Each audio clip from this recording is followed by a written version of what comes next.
Okay, well, good evening, everyone. Just before we begin, in the spirit of reconciliation, P&C Federation acknowledges the traditional custodians of country throughout Australia and their connections to land, sea and community. We pay our respect to their elders past and present and extend that respect to all Aboriginal and Torres Strait Islander peoples here today. So welcome everyone. My name is Natalie Walker and I'm the President of the New South Wales P&C Federation, and I'll be facilitating tonight's webinar. P&C Federation is putting on tonight's webinar with the New South Wales Department of Education to provide parents and carers information about the Term 3 COVID Smart settings in New South Wales Public Schools. It's an opportunity to be updated on what's happening in our schools, and it also provides the opportunity for our members, parents and carers to ask any questions that you may have. You will have the opportunity to ask questions tonight through the Q&A option on the bottom of this screen. And please also use the vote up option if you have a similar question. Please do not use the Q&A for your commentary. Please just use the chat for that. There are staff from P&C Federation and the Department of Education here tonight behind the scenes as well to just assist with the Q&A and chat. And when you're writing in the chat and Q&A, please ensure that you use respectful communication. Comments must be respectful, appropriate, consistent with the school community charter, and neither discriminatory nor damaging to any person's reputation. Please do not name individuals or schools in your comments, and also any damaging or disrespectful comments made by others should not be liked, endorsed or shared by them with others.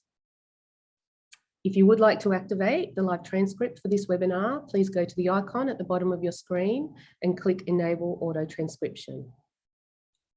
So now I'd like to introduce the panel to you all and give a very warm welcome to Dr. Kerry Chant, Chief Health Officer and Deputy Secretary for Population and Public Health, New South Wales Ministry of Health, Susie Matthews, Executive Director for COVID-19 and Crisis Task Force with the New South Wales Department of Education, and Michelle Michael, Director, Learning from Home, the New South Wales Department of Education.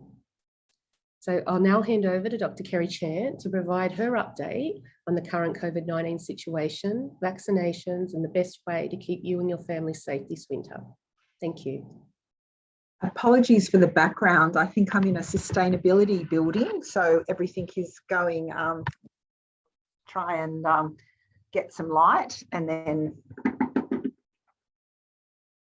commence. So before I commence, can I too acknowledge the traditional custodians we're meeting, my respects to elders past, present and emerging. In terms of where we are with the COVID situation, we've entered a new wave driven by B4, B5 variant, which is a subvariant of Omicron. So this year we've had basically 3 waves of Omicron. The first one was termed BA1, the second one was BA2, and we skipped BA3 and we've got BA5, but predominantly BA5. Now, what is a feature of this variant is that it has acquired the ability to escape immunity. So this virus is spinning off, trying to get a competitive advantage, changing. And so this one has immune escape properties. And so therefore you can get reinfection is more likely.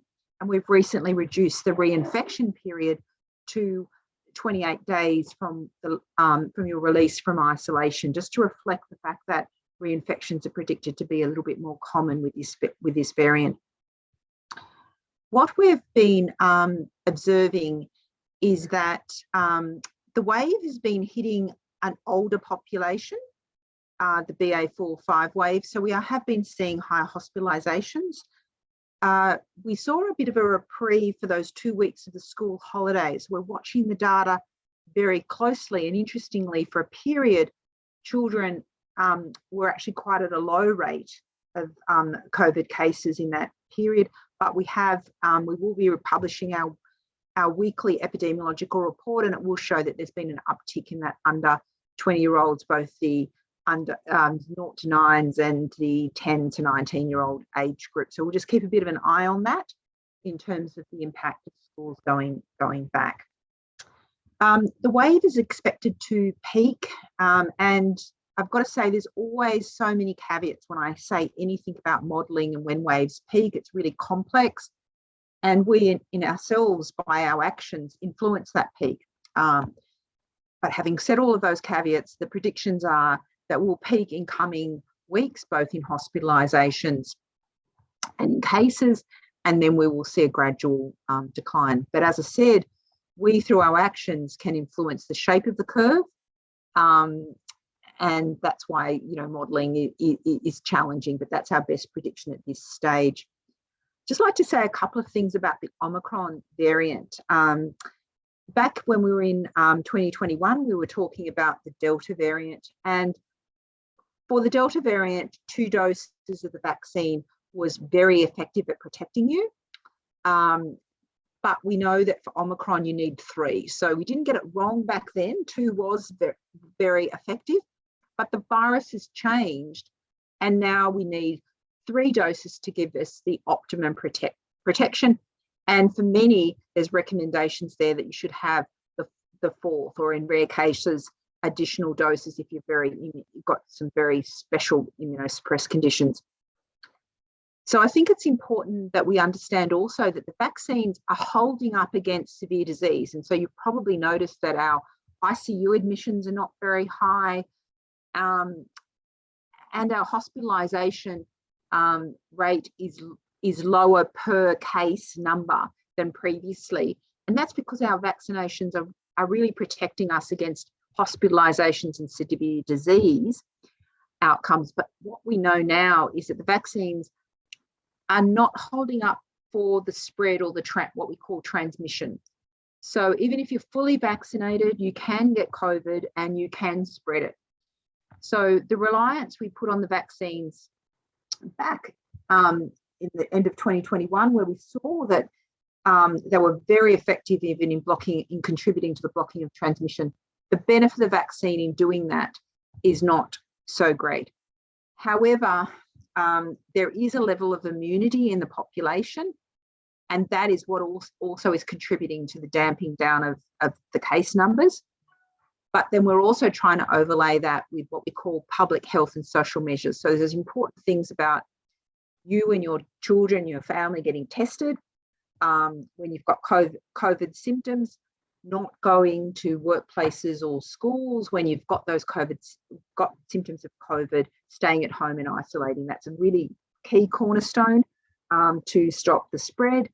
And then we're also recommending to the community indoor mask wearing, those practical measures about where you can get that balance between working from home, and asking businesses to really do those business continuity plans, which really minimise that mixing. So those measures also just slow the spread, and that's really important, because when we have high levels of community transmission of COVID, what we see is aged care outbreaks, we see impacts on other vulnerable settings, and we obviously see the consequences in our hospitals.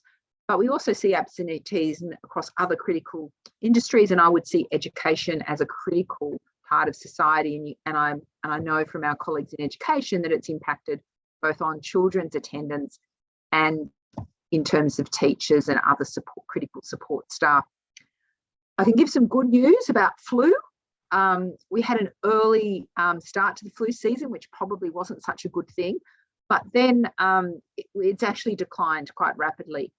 Now, we're always very cautious that we might see a late flu resurgence, but at the moment it's following a beautiful picture of going up and going down. However, there's always the however, we are also seeing, and I know you will be feeling, that there's other respiratory viruses out there. So there's other respiratory viruses. We probably didn't ever know, routinely, colloquially have them in our narrative, but now with the testing, often we have things like respiratory syncytial virus, RSV, which is a major cause of particularly admissions to hospital with a disease called bronchiolitis for young children, has been at quite elevated levels. So we're also dealing with the fact that for a couple of years, we haven't really seen a lot of transmission of some of those other respiratory viruses, and we are seeing that compound the picture in terms of impacts on schools, other settings, and indirectly on our hospitals, because those children, we are seeing quite high attendances there. So probably that's all I wanted to say in terms of a bit of a snapshot of where we are, and look forward to the Q&A session. Thanks for that. Dr. Chant. I'll now hand over to Susie Matthews, who will provide just an update on the COVID safe settings in New South Wales Public Schools that have been implemented in Term 3. So thank you, Susie. Thanks, Natalie. Hi, everyone. Great to see you and great to be here at the webinar tonight. I too want to acknowledge country. I'm coming to you today from the beautiful land of the Gadigal people, and I pay my respects to their elders, past, present and emerging. So I'm Susie Matthews. I'm the Executive Director of the COVID-19 and Crisis Task Force for the Department of Education, and I'll give you a bit of an update on our COVID smart settings for Term 3. Importantly, I hope you've all had a great start to the term and that the kickoff for this term has gone well for you. I really want to say a big thank you to Natalie, to Hannah and Alison and all the team at the P&C for the excellent collaboration the department's had with the P&C this year, especially as we've been working through COVID-19 issues, and also our work together to support communities impacted by floods in the North Coast during March this year. And just on floods, I do want to acknowledge, if there's any callers on the line, just the impacts of the July flood events, especially for those schools in the Greater Sydney and Hunter regions, and just that our thoughts are with you and your communities at what is no doubt a very trying time. If I could just start quickly with vaccination, and I always love hearing Dr. Chant talk about vaccination and the importance of it. We have gone through quite an extensive consultation process around the department's vaccination policy. And I think it's really important to hear from us that we will always continue to be strongly encouraging up-to-date vaccination. And that's for our workforce, and that's for our families and the kids who attend our schools. And because, as Dr. Chand has said, that offers us the very best protection against severity of illness. So really important that we keep doing that. We are in a great position as a department. We've got 99.3% of our workforce who are double vaccinated, and we've got about 70% of our workforce without any requirement who are already triple dose vaccinated. So it's really great to see that our teachers and our other staff in our schools and broader settings are out there and getting vaccinated.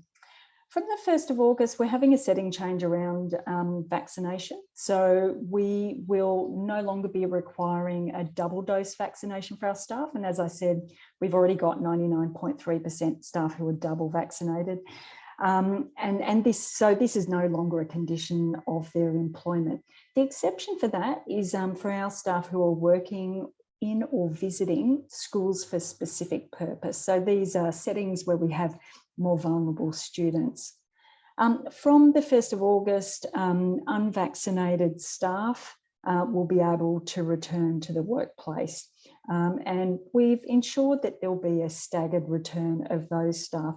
And I think, keeping in mind, we have a very large workforce, and even if all unvaccinated staff were to return, it would be less than 0.36% of our overall workforce who would not be vaccinated. In terms of volunteers and visitors on schools grounds, what does this mean for you? And I think we've got some really great information on our Advice for Families pages. But in a nutshell, schools and early childhood education settings can invite visitors, including parents, carers and families, to their sites, regardless of their vaccination status. And that's in line with settings in the broader community. But what we do is that we encourage all visitors to wear a mask, and particularly in indoor settings or when distancing isn't possible and when interacting directly with students. If you're a visitor to a school for specific purposes and support units, and that includes workers and volunteers, you must wear a mask. So there's a requirement for you to actually pop on a mask, and especially if you're interacting directly with students.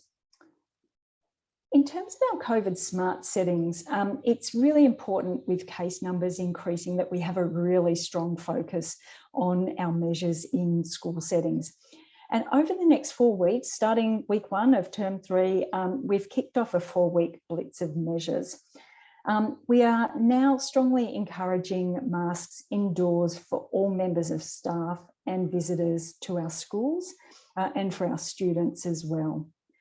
We're also requiring staff in our SSPs and support classes who interact with students at greater risk of serious illness if they contract COVID-19 to wear masks. So they're required to wear a mask. The other messaging we're pushing out, and Dr. Chance already said it, it's the message around stay home and test if you're sick. And to support that, the department's pushing out more than 9 million rapid antigen tests during the first 3 weeks of term 3. So principals, if they haven't already started distributing out to you, will be asked to push them out to their workforce, but also to students.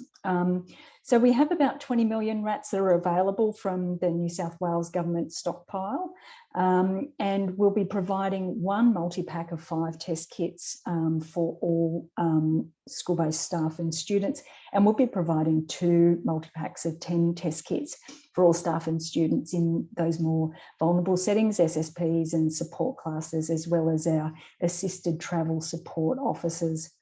And we're also providing 1 multi-pack of 5 kits going out to all of our early childhood education services for distribution to their staffs.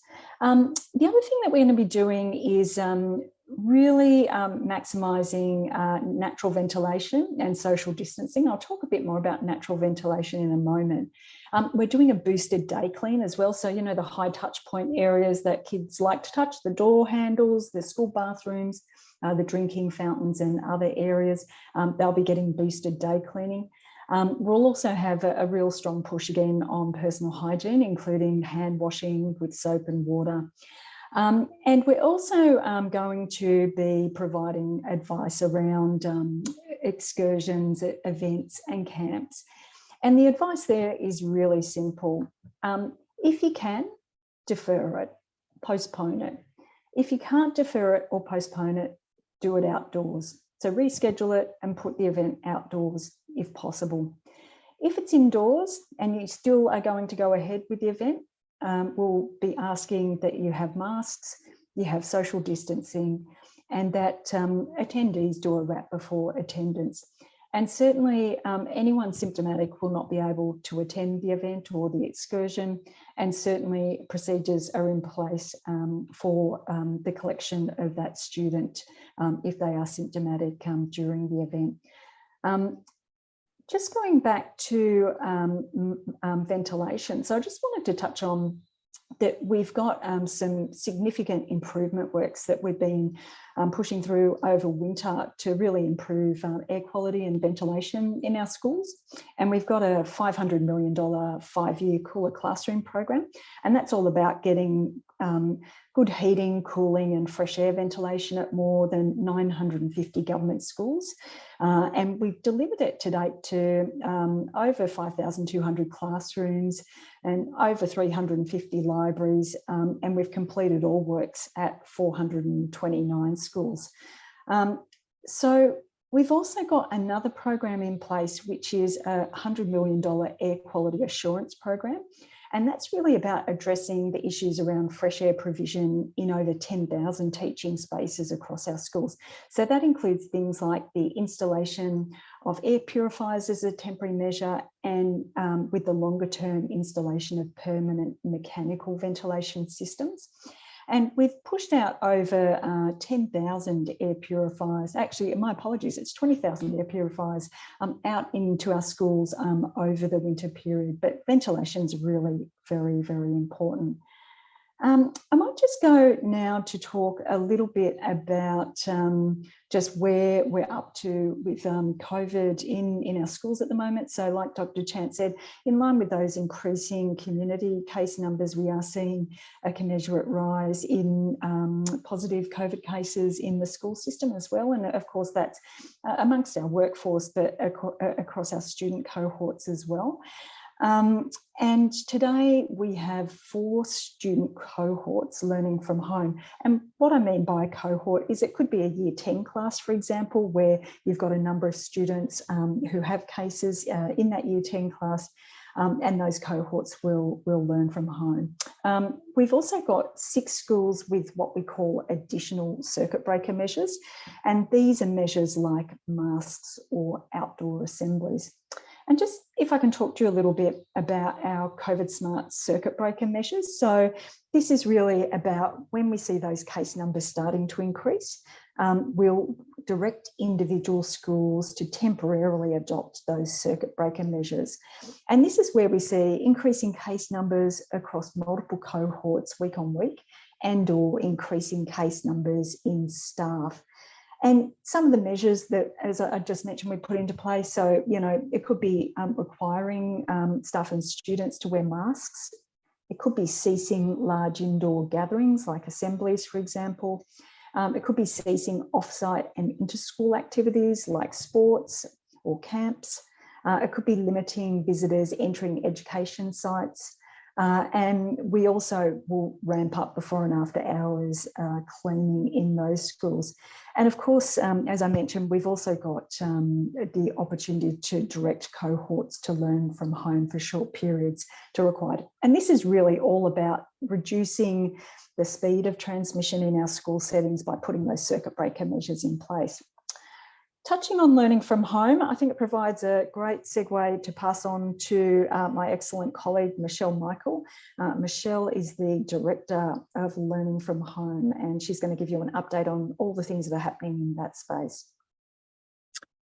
Thanks, Susie, and thanks, Dr. Chan. And just to acknowledge, I'm coming to you today from Darawal country and acknowledge Aboriginal elders, both past and present. Welcome any First Nations people to this call tonight. Yeah, my name's Michelle Michael. I'm one of the directors in the department. And as Susie said, I'm responsible for the COVID-19 Task Force Learning from Home. I really just want to show you some of the resources that are available and publicly available for you should you have some of your students at home. As Susie mentioned, there is the occasion that cohorts will be required to be at home. Many schools have the ability to send work home if they are able to do that, but if they aren't, then there are a lot of provisions that we've made that you can actually access.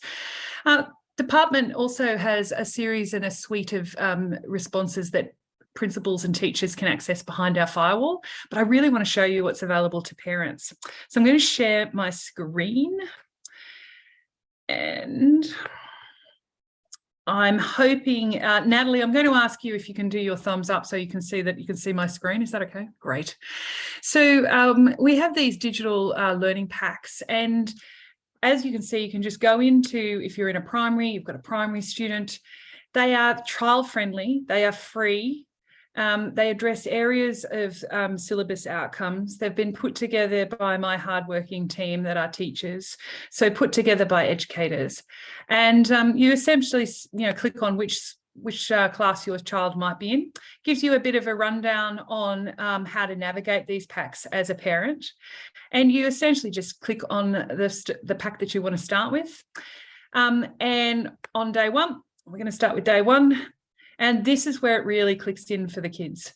This example here is for the child, and it will explain to the child how the day is going to run, the equipment they have to have. It's in child-friendly language. So that idea that you can actually have students learning on a screen here when you may not be available and you might have to be doing your own work from home. It tells you exactly what you're going to need and at what point. And off we go. This one here is for kindergarten. And if I was to click on that, which I won't right now, it's probably going to have me recorded, explaining what this task is, explaining what that little person has to go outside and do, and how they're actually going to record that particular task. There's some fantastic stories here, again, around English, about literacy and numeracy. We also have brain breaks, so we're not encouraging students to be on here for hours at end. And then right down the end of the session for the day, there's a little brain break there. We've got some mathematics coming up. There's an assessment at the end of how the students themselves actually thought these tasks were, which then actually feed into our evaluation and making these tasks even more engaging for our students. So look, there are activities here for kindergarten right up to year 10. We also have a HSC hub, which is available for some of our senior students. So if you haven't used these resources, I would really encourage you to jump on and have a look at them and provide feedback. We get a lot of feedback from parents. We started in 2020 and with the first lockdown with something that looked very different to this. And we ideate and have changed because of the feedback that we've received from our parent communities. So I would really encourage you to get in here with your students if you haven't already and give us some feedback to make it better. Look, I think that's kind of it from the learning from home area at the moment, but I'm happy to take questions. Might jump back to you, Natalie. Great. Thanks, Michelle, for that. I really appreciate it. So now, look, what we might do, we might open up from some questions, and I have been having a look and there's quite a few questions there, everyone. So just before we start, I am just going to let everyone know that we may not get through all the questions tonight.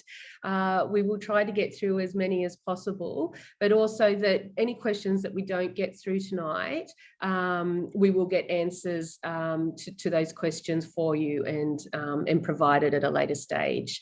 It's great to sort of see so many people engaging tonight and still really interested just to find out. So we'll start at some of the questions. Some of them are quite long. There's a few that are long, but I think a few of them that I've had a look at, one's from Leanne, and she's just mentioned about her daughter who is in year 11, is severely immunocompromised, and her school's not reporting the COVID cases at all. So it's coming, I think, before we used to know what was going on a little bit more, and they used to ring her. So, she's just, I think, concerned about the safety of her daughter at school.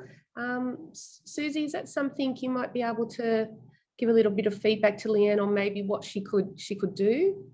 Yeah, thanks. Thanks for that really great question, Leanne.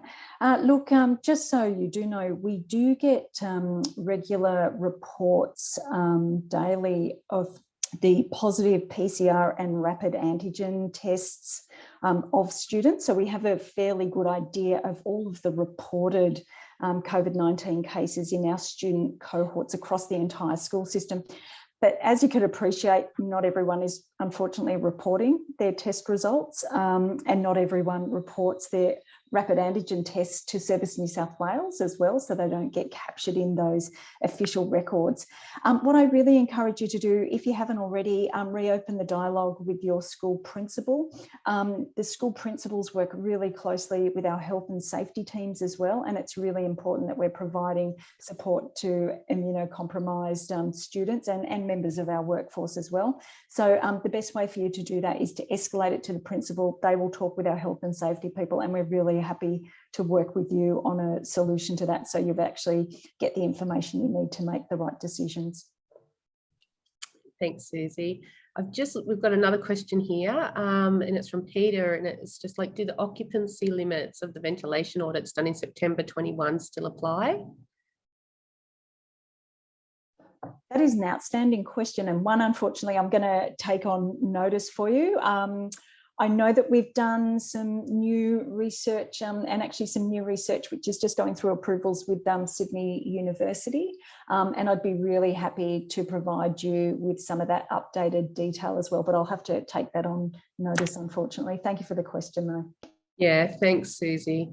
Okay, we've got one of the next questions is Rebecca.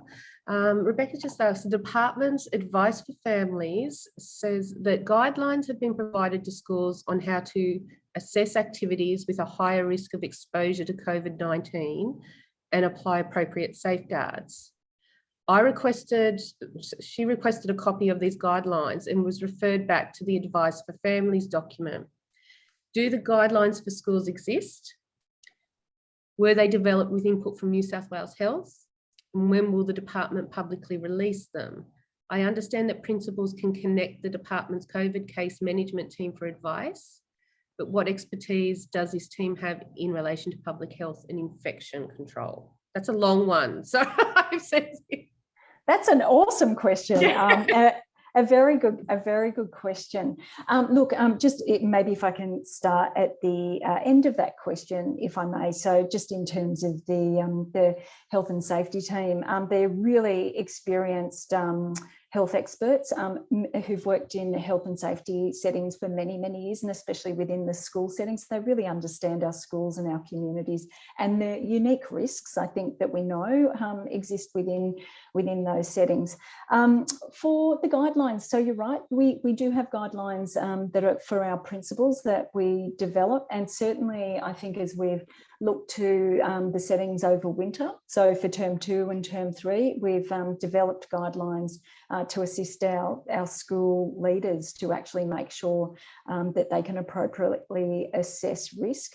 And they always do that, though, in conjunction with our health and safety team. And I think there's been a really good practice they've developed, I think, over the last 2.5 years of the pandemic, to really ask for that expert advice and be guided very much by health as well. And I've got to say, we're the beneficiaries of regular meetings with New South Wales Health. So we had a meeting with our health colleagues yesterday, and we do that every week with our non-government school colleagues as well. And that's really so we understand the most current health advice, and so we're appropriately applying that to school settings in a timely manner. But thank you for the question.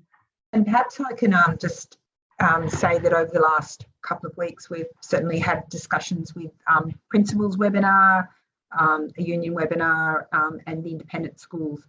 And I suppose the way we've addressed it is that this is really a partnership with the school communities, you as parents, your children, and also education and health.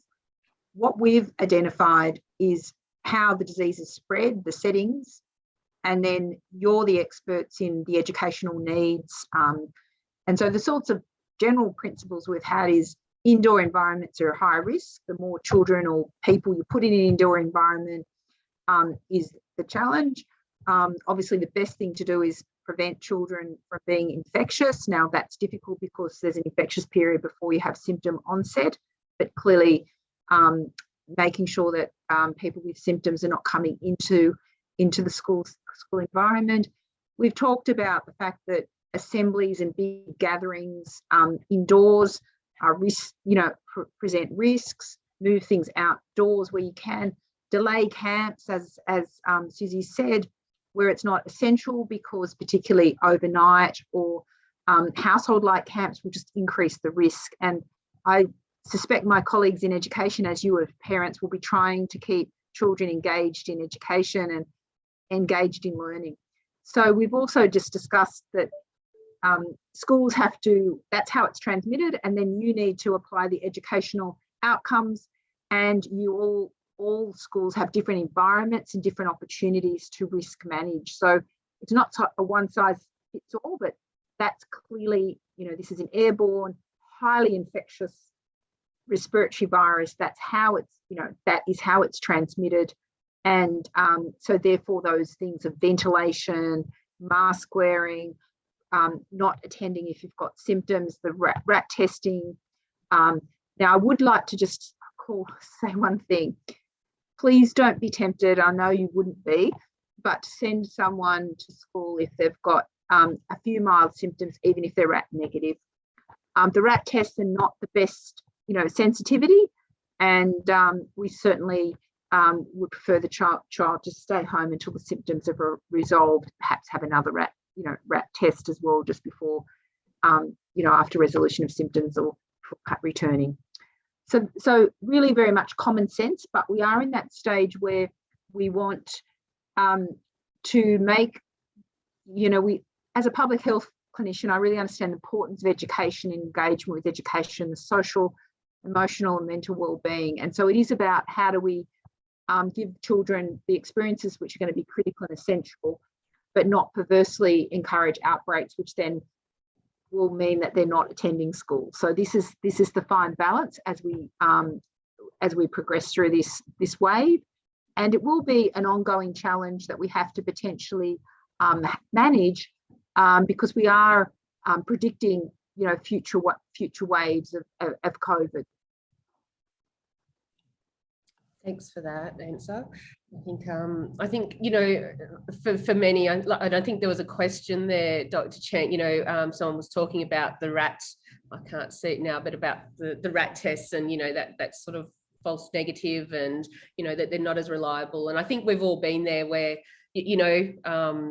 there's symptoms, you've done the test, they've come back negative, but even myself, with my family, I know the next day there was still symptoms and we just kept her home. And I think it's just, we've just got to try to do the best that we can, in the situation. So thank you for that. I've got another question just from Anthony. And it's just talking about the cleaning in schools.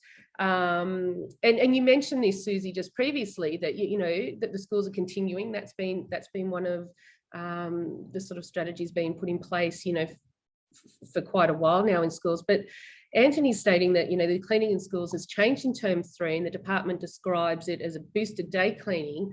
But he's hearing that cleaning hours have actually been cut. Could someone from the DOE, please address this? I mean, our understanding is that there's cleaning happening and should be.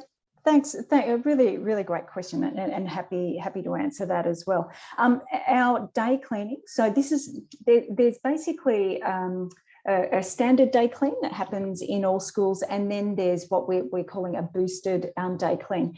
And we've been doing this additional day clean, which is the high touch point clean I spoke about in my talk. We've been doing that actually since March 2020. So it's been a long-term piece that we've been doing. What we're doing is that we're increasing that by 25% during the day. So this is about delivering 25% more cleaning into the school system during the day when the kids are there, when little hands are going onto surfaces, and you really want to get on top of that surface cleaning. So that's what the department's doing. We are shifting some of the overnight cleaning that's been happening in schools. So we do a day clean that starts super early in the morning and it goes out into the afternoon, and then we've got the high touch point cleaning, which we're increasing by 25%. What is shifting is some of the overnight cleaning that the department's doing, and that's partially because it's not when people are around, it's not when the surfaces are getting really dirty, and it's not when we need to keep on top of the cleaning. So it's really actually focusing the effort and cleaning in the time when we absolutely need it the most. So they're probably the critical things that we're doing to support cleaning.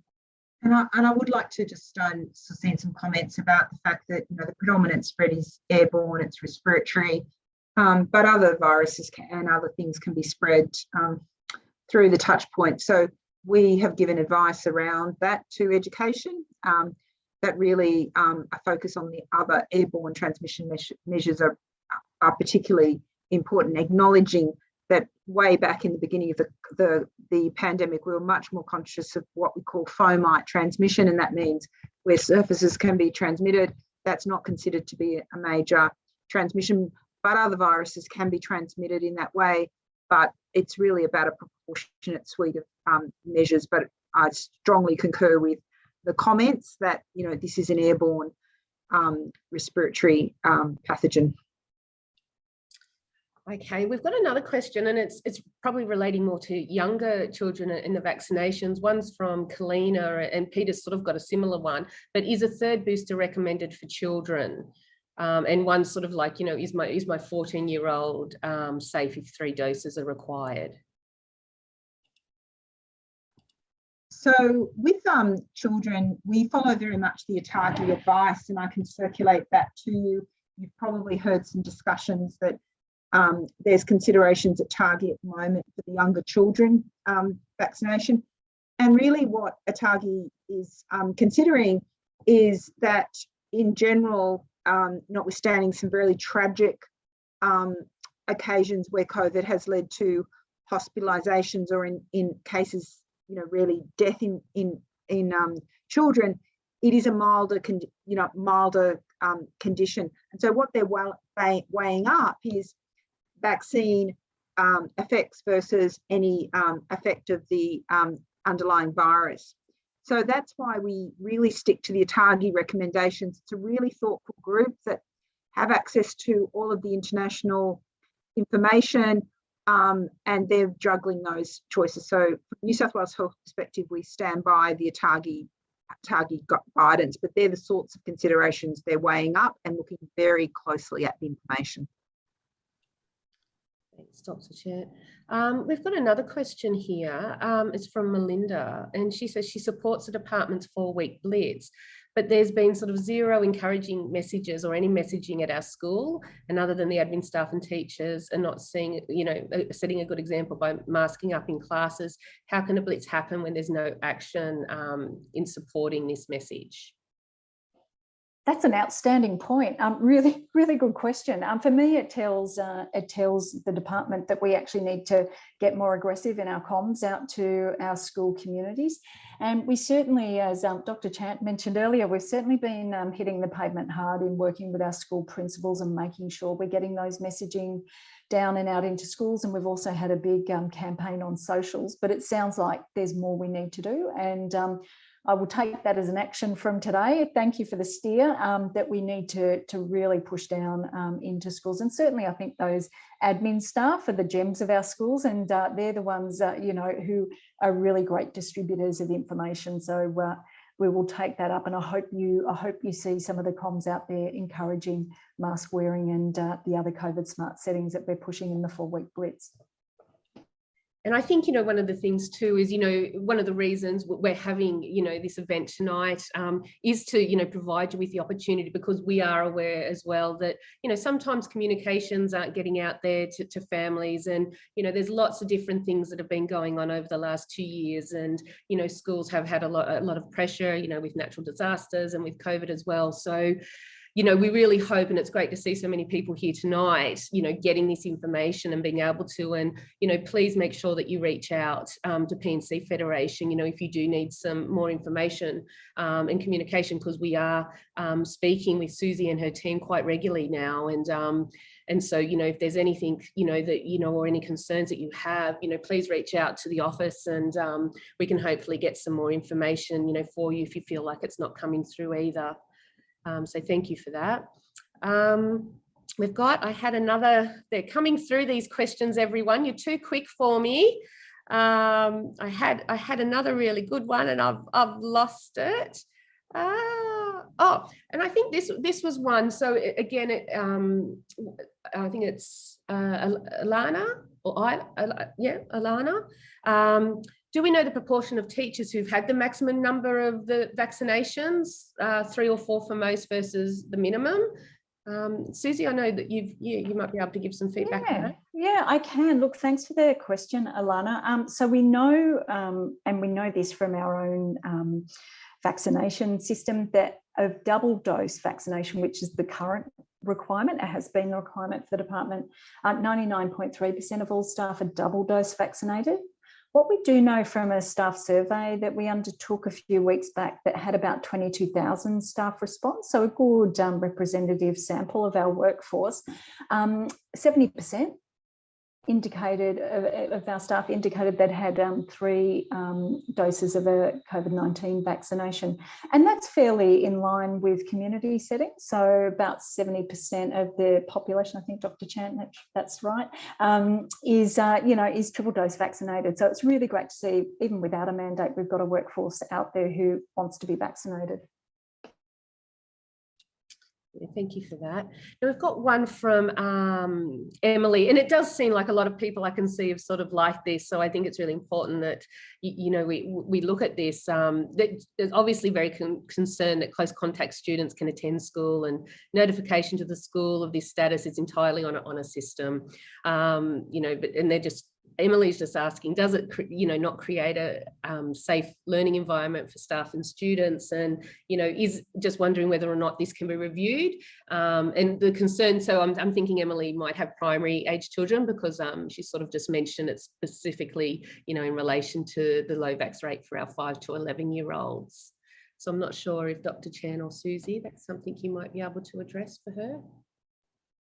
Look, I think what we're balancing now is the competing issues of keeping sufficient children in school engaged and managing risk, and we are going to have to navigate this using a suite of measures. And I can't stress enough my previous comments that this is an airborne virus, and a highly infectious one.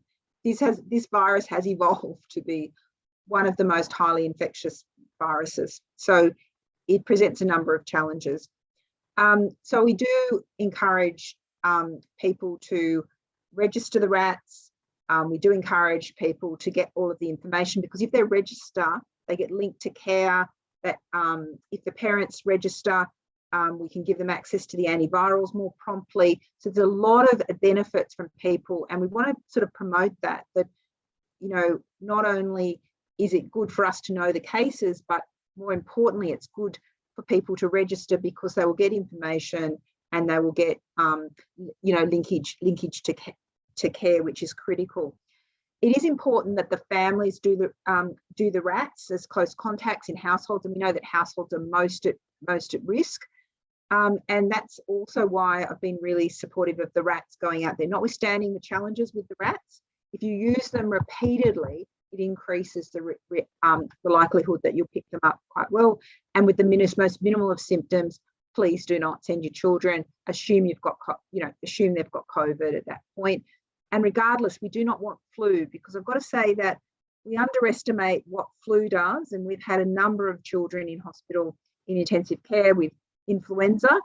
And for many, particularly the younger children or those with pre-existing health conditions, flu is also a very severe illness that we want to avoid. So I think those going forward, keeping your children home if you've got symptoms, making sure that we do that RAT testing regularly if you're got that household type contact, and using masks, and really encouraging children to be sensible and practical.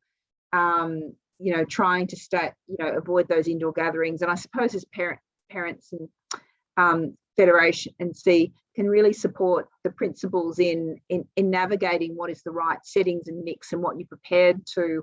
Are you prepared to take the rugs out in the COLA, because that's going to be a much safer environment for the orchestras to play or anything like that, and have your puffer jackets on, to avoid that sort of super spreading event. So this has got to be a partnership. COVID is not going away.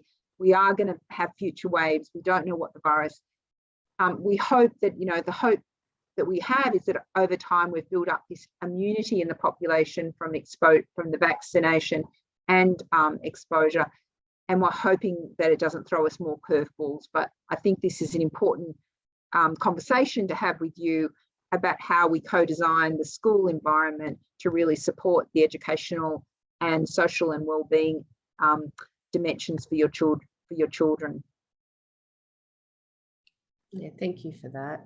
We've got another question, and I'm not sure if it was Draga or someone else I did see, and it just, obviously this time of the year, term 3, term 4, we've got our HSC, students, and I've just noticed a few questions that Draga's just asking, do you think we might get to a point where year 12s who test positive during the HSC weeks will be allowed to actually attend and sit their exams, or they won't? Will there be exemptions? Do we know, what's happening there? We're sort of following a similar process to last year. Just wondering what might be happening there, especially, you know, because that's coming up so soon. It is coming up so soon. It's such a good and timely question. Thank you for asking that question. So we are working really closely with NESA in terms of HSC preparation, just to make sure that we can make sure that those exams are as safe as possible for everyone. One of the things that will be required for NESA accredited HSC monitors is they will be required to be double dose vaccinated, so that requirement will stay in place. We'll also be obviously looking at other risk mitigating settings like masks, for example, where we need to. The really important message, though, I want to give is that a similar process that was available last year for students who can't sit the exam, for example, because they have COVID, you know, that same process will be available for those students, so you know they won't be disadvantaged because of their illness. So that's something, Natalie, I'd be really happy to share with the P&C, perhaps for some communications out to parents, just for the reassurance, and to also talk in a bit more detail, perhaps for your readers, about the other things we're doing to make exams safe this year. No, I think that would be great, Susie, and it's great because, you know, I think, you know, it was on our agenda when we do meet with Paul as well this week, actually tomorrow. So it's quite good to sort of see these comments coming through as well from our parents and our members, because yeah, that was something we're wanting to sort of chat with him about, and will definitely be great to get some communication as well, Susie, from the departments that we can provide that. I think that would be fantastic for them. Okay, I'm just looking at the time, and I am apologising, everyone, because I am not going to get through all of these. But I've got one here. So Fiona, as a parent of 2 children in primary school with an immunocompromised sibling, sorry everyone, who will start school next year in a mainstream class, what settings are in place to protect children who are at higher risk in the mainstream settings? I note there are settings for support classes and SSPs, but every child has the right to access mainstream education and to do so safely. So just what assurances can the department give families like mine that ventilation monitoring is occurring in real time, and that our that our more susceptible children will be kept safe? Thanks. Yeah. Fiona, thank you so much for that question. And it's one that's actually been front of mind for us in thinking about the COVID smart settings for term 3. And particularly we think about parents with kids like yours, you know, and how do we make sure we protect the most vulnerable students in our system. One of the things that we do in the department, and we do this for both students and staff, is that we can do individual risk assessment plans for those students. So really to make sure that we provide the right wraparound support and settings for the student. So it may be in some cases that we'll be requiring staff to wear masks if they're working with a student who is immunocompromised, for example. And there may be other things that we're requiring, for example, like social distancing. So there are health and safety staff who work with our school principals and with the students in terms of making sure that we really provide a safe learning environment.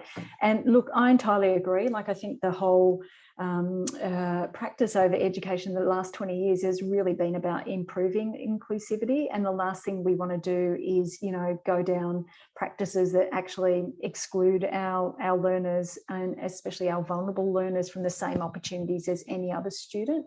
And I think it's about balancing those risks for those students, which is why we do it on a case-by-case basis. So again, Natalie, if it's of interest to people on this call, really happy to provide some more detailed follow-up information to the P&C for your membership. Yeah, fantastic. Thank you, Susie, for that. I've just got I've got a question. I've just been trying to look through, and there is a lot on ventilation and things, but there's been a few on masks as well. And I think in Tina's there seems to be a lot of questions about mask wearing and why it isn't mandated, which is also my question. It's been proved that it's the easiest strategy to protect everyone, and the kids just won't do it unless all their friends are. So I know, and look, it's a hard one. Yeah, so I'm going to hand that over, because as a parent, we all know it's difficult getting our children to do certain things. But I'll hand that over to Susie and Dr. Chant, and they might have some tips or something. Just confirm that mask wearing is an effective strategy, and as people have indicated, it's got to be on scale, and it's best when everyone is wearing it. So it's best because obviously what you're trying to do is provide a barrier between someone who has got the infection unknowingly at that time. I think it's really hard, and I'm actually got kids, they're much grown up now, but the peer pressure, but I also see peer pressure playing out in adult settings. People that express the fact that when adults go into settings, if they're the only one wearing masks, they feel very awkward. So I'd say a couple of things. We've probably got a leadership role ourselves in modelling mask wearing, and I suppose encouraging our school community to embrace mask wearing in indoor environments and modelling that behaviour as a bit of normal. And also, I suppose, bringing on the compassion component. I've said, I think in media conferences, you don't know who you're standing next to and what the implications for them are, or their implications for their loved ones. And so I think it would be really useful. I'm sort of seeing that we will really want to work with the community long term to warn you when waves are coming, so that we can really up mask wearing or up those preventative measures. And I suppose it's a question of what the community will tolerate. We've seen that mandates in transport don't guarantee that you have mask wearing. So ultimately, I think this is really around society working together to build it up. But I think we all have a small part to play. But I think we shouldn't blame the kids for peer pressure. I've seen that play out in adults as well. Yeah, and that is true. I think it's also, it is very evident with adults as well. So, but I have to say, I'm down in Sydney and I've had my mask on around. So, and again, sometimes we've just got to do these things that we need to do. So, before I hand over to Susie, I just want to say, look, we have been trying to cut through with the mask message to really support them. There's a campaign which we can share called the Little Things Campaign. And the social research has actually said that people don't want to be lectured to and told to do things because we told them to do too much, and now the pendulum swung. So they want to be, cajoled or supported. And so the Little Things campaign was developed based on that feedback from, market research. It's a playful campaign, or what communications people call playful.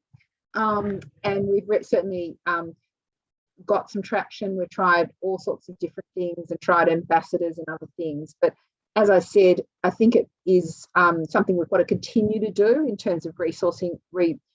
And I think the discussions we've had with education is whether, giving children a sort of time-limited period might be the strategy. So that's why I think that education chose to do a 4-week blip, because it's not, forever. It's let's just work together for the peak of it. So look, I'm sure that you as parents will have some wise advice, but that's as far as the sort of conversation and the rationale for, how we've communicated it to the children went. Yeah. And just to back that in, the Little Things campaign has been absolutely terrific, and one that we've certainly been pushing out through our social messaging. Just in terms of masks, I saw in the chat there, someone asked the question about clear masks, and we know especially for hearing impaired kids, clear masks are really important. I'm pleased to say that any school principal or any admin staff member in our schools can order them through EdBuy. I think they're free. It doesn't cost a cent to buy them, so it's possible to actually order those, so we can ensure that inclusive education continues. We are doing a 4-week blitz for encouraging masks, but we are requiring masks in settings like SSPs, so we have those more vulnerable students, and also where we have those students who are vulnerable themselves, and we might be then requiring teachers around that student to be wearing a mask to provide that greater protection. The other time we do require masks in education settings is when we do those circuit breaker measures that I mentioned. So that's where a 5-day period, we'll ask everyone in the school to wear masks. It's a requirement, we're not encouraging them, and that's really to reduce the risk of transmission in those settings.